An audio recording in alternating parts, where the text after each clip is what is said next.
And a report from the World Bank is creating tensions for the youth. Young people across the Asian region are struggling to secure meaningful employment, leading to rising frustration and unrest. Now, in the face of low productivity jobs and increasing inequality, many young people in Asia are feeling left behind, while protests across the globe continue to highlight the tensions. Asia's youth unemployment crisis is reaching alarming levels. In countries like China and Indonesia, 1 in 7 people is unemployed, while many who do find jobs are stuck in low productivity or informal work. In fact, the unemployment rate for youth aged 15 to 24 in Mongolia, Indonesia and China is over 10%, far higher than the 5% or lower seen in the prime age workforce of 25 to 54. But this is not just about jobs.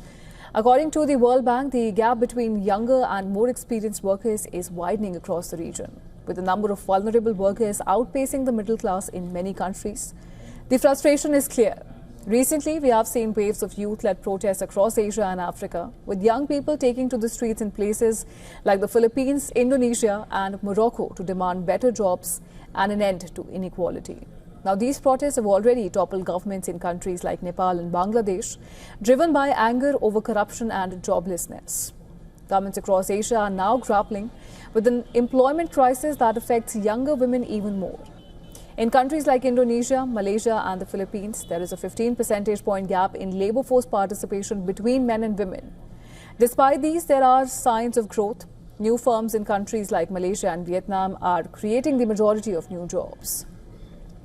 But these new businesses are struggling to survive in tough economic conditions, limiting their potential to absorb all of Asia's youth looking for work, and trade, which has historically been a source of jobs in countries like Cambodia and Vietnam, remains vulnerable to global economic shifts, meaning that many job gains are fragile. The situation is dire for Asia's youth.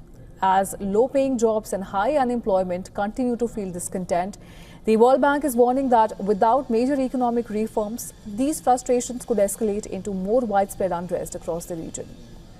As the situation unfolds, governments will face increasing pressure to create jobs, particularly for young people, and address the growing gap between wealthy elite and the rest of society.